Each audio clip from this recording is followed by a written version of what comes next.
Moi, je suis en administration des finances à ESAE. Moi, je suis en diplomatie et relations internationales à ESAE. Moi, je suis en journalisme à ESAE. Émission ici, c'est ESAE. Moi, je suis en communication marketing à ESAE. Moi, je suis en droit à ESAE. Moi, je suis en gestion des ressources humaines à ESAE. Moi, je suis en gestion des marchés publics à ESAE. Moi, je suis en administration du travail et de la sécurité sociale à ESAE. Moi, je suis en sciences économiques à ESAE. Moi, je suis en banque finance à ESAE. Moi, je suis en administration générale à ESAE. Moi, je suis en audit et contrôle de gestion à ESAE. Moi, je suis en sciences juridiques à ESAE. Moi, je suis en administration générale et territoriale à ESAE. Moi, je suis en transport logistique à ESAE. Moi, je suis en gestion des projets à ESAE. Rejoignez-moi, c'est la meilleure université. Nous sommes à ESAE. Rejoignez-nous. À ESAE, l'excellence a un nom.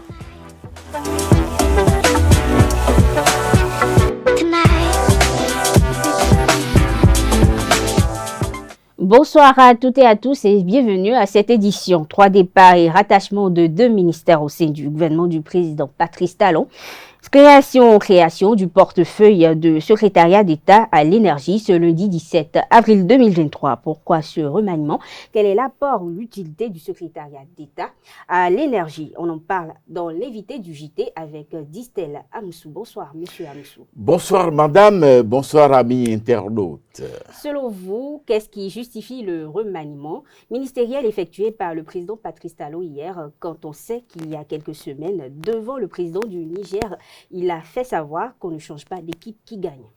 Eh bien, nous sommes pleinement dans les dispositions de l'article 54 de notre Constitution qui disent que le président de la République, il est le chef de gouvernement. Il appelle qu'il veut au gouvernement en qualité de ministre et il met fin à leurs fonctions. C'est lui qui détermine la politique, n'est-ce pas, gouvernementale de notre pays, et que partant de là, c'est lui qui oriente et définit les attributions de chaque ministre. À partir de ce moment, le président Patrice Talon est pleinement, n'est-ce pas, dans son rôle défini par la Constitution du Bénin.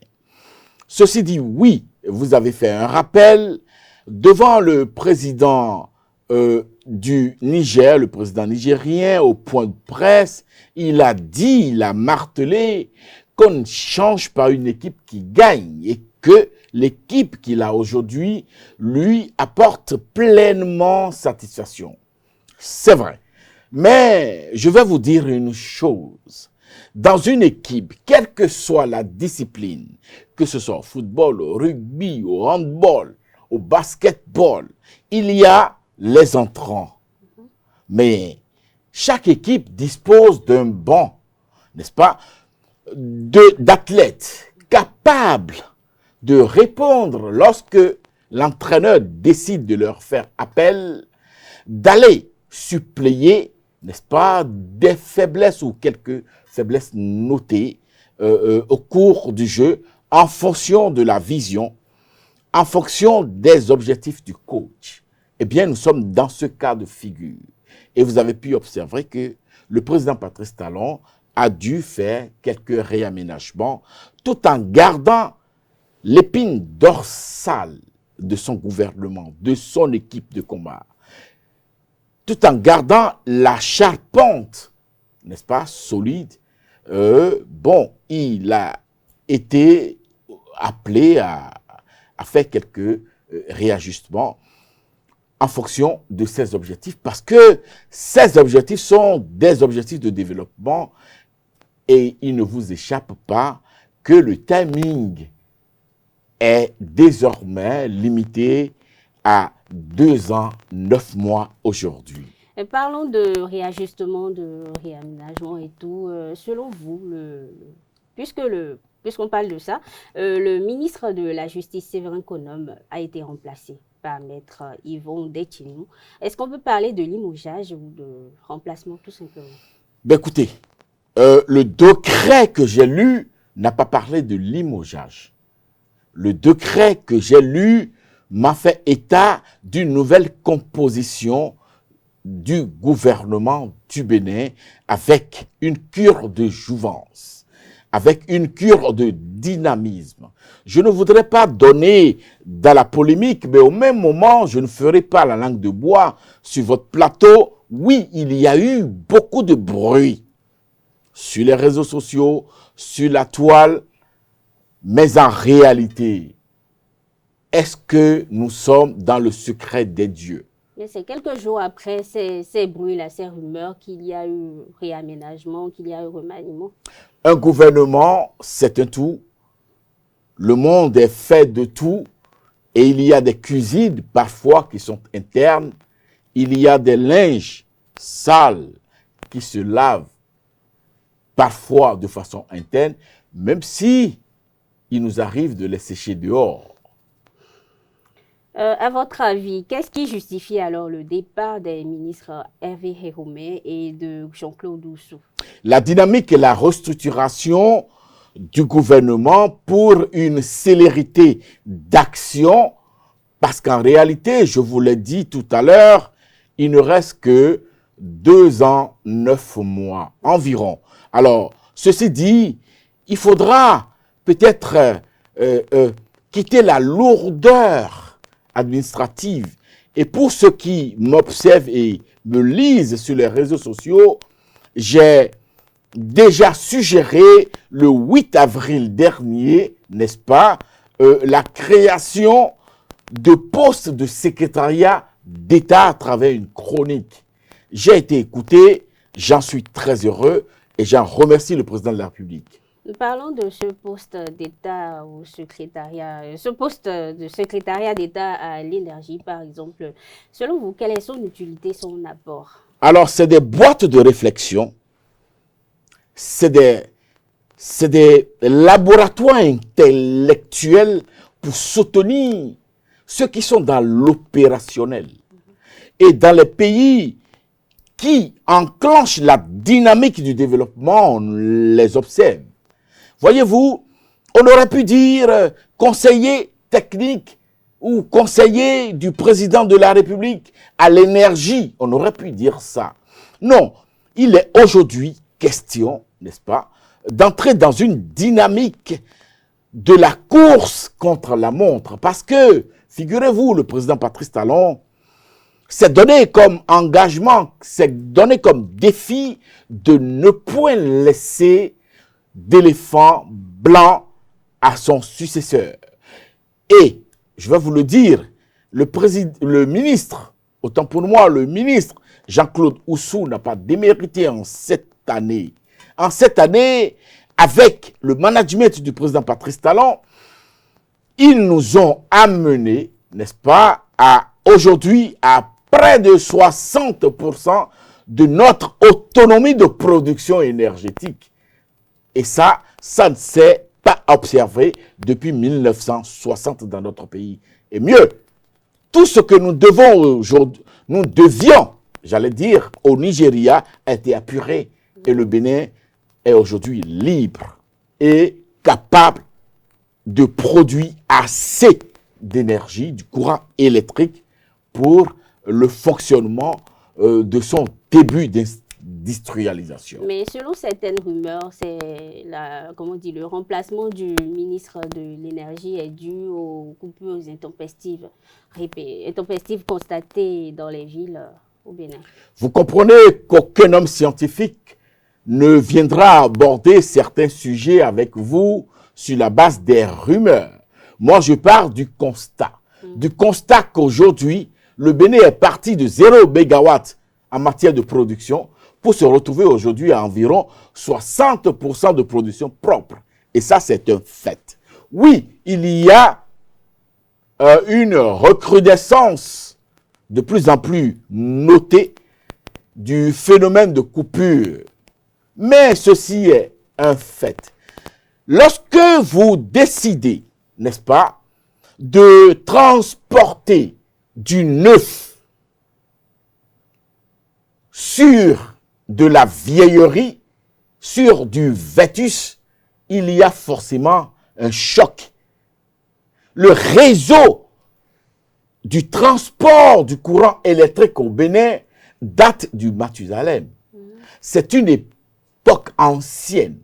Alors, le Bénin a aujourd'hui pour obligation de moderniser son réseau de transport du courant électrique pour répondre, n'est-ce pas, aux standards et aux normes exigées par la production électrique qu'il effectue. Donc, c'est un travail à faire. Et il faudra prendre du courage, il faudra prendre de la détermination, identifier les profils nécessaires pour le faire avant d'y arriver. Comme je l'annonçais en introduction, le président Patrice Talon a également procédé au rattachement de 2 ministères. Le ministère de l'Énergie est rattaché à celui de l'eau et des mines. Le ministère des Infrastructures rattaché à celui du cadre de vie. Selon vous, qu'est-ce qui justifie cette pertinence de... Alors, écoutez, je ne vais pas me priver du plaisir de dire que j'ai été le premier des Béninois à écrire le 8 avril dernier qu'il faudra créer, n'est-ce pas, des postes de secrétariat d'État. Mais moi, j'avais ciblé 2 autres ministères. J'avais ciblé le ministère du Commerce et le ministère de la petite et moyenne entreprise. Pourquoi? Simplement parce que je dis, lorsqu'on apporte le volet, n'est-ce pas, de la coopération qu'on rattache ou qu'on rajoute, n'est-ce pas, au ministère de l'économie et des finances, n'est-ce pas, pour faciliter la célérité et la fluidité dans les contacts et les actions, parce qu'en fait, un diplomate, quelles que soient ses qualités, n'est pas un comptable, il n'est pas un financier. Voyez-vous? Alors, dans la même logique, moi, j'avais pensé qu'on pouvait rattacher ou créer des secrétariats d'État, n'est-ce pas, pour rattacher à la présidence de la République ou au ministère des Finances ces 2 ministères du commerce, de la petite et moyenne entreprise. Mais ça a été fait. Ça a été fait autrement. Le président Patrice Talon m'a écouté, et ça, je l'en remercie sincèrement, a décidé de rattacher 2 autres ministères qui n'étaient pas ceux que moi j'avais ciblés, mais tout ceci pour alléger, n'est-ce pas, la lourdeur qu'on observe dans l'administration béninoise, qui est un fléau, qui est un poids, un travers, n'est-ce pas, pour notre développement. À 2 ans, quelques mois de la fin du 9. Pardon, excusez-moi. À quelques mois du mandat du président Patrice Talon, est-ce que vous ne pensez pas qu'il est déjà un peu tard pour faire ces remaniements et ces changements-là?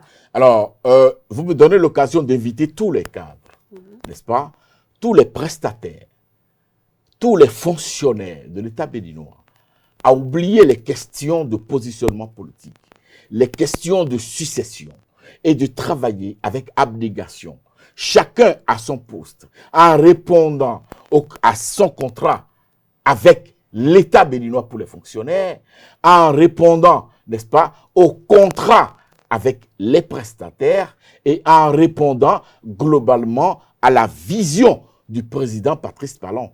Parce qu'il ne vous échappe pas que je suis venu en politique, n'est-ce pas, comme chantre de la sécurisation des réformes structurelles et fonctionnelles en cours dans notre pays. Une dernière question avant de clore cette rubrique évitée. Selon vous, avec tout ce constat et tout ce que vous venez d'apporter comme éclaircissement, l'équipe gagnante est toujours présente? Ben, l'équipe est là. Oui, des joueurs ont reçu des coups. Ils sont blessés. Comme dans un jeu de football, n'est-ce pas, votre meilleur attaquant, n'est-ce pas, peut recevoir des charges et être réduit à 20, 30, 40% de sa performance. Il vous appartient, lorsque vous êtes un bon coach, de posséder à son remplacement, surtout lorsque vous avez des profils et des capacités sur votre banc de touche, ce que le président Patrice Talon a fait. Il peut vous arriver, n'est-ce pas, après une phase de jeu, de définir ou d'opter pour un changement tactique en fonction du jeu que vous livre l'adversaire. Et là, nous avons deux adversaires aujourd'hui. Nous avons le temps et nous avons le challenge du développement. Et en fonction de cela, le président Patrice Talon a procédé à un réajustement de son équipe. Mais son équipe s'appelle toujours les Guépards. Mesdames, Messieurs, c'était l'invité de ce JT avec Distel Amoussou, acteur politique.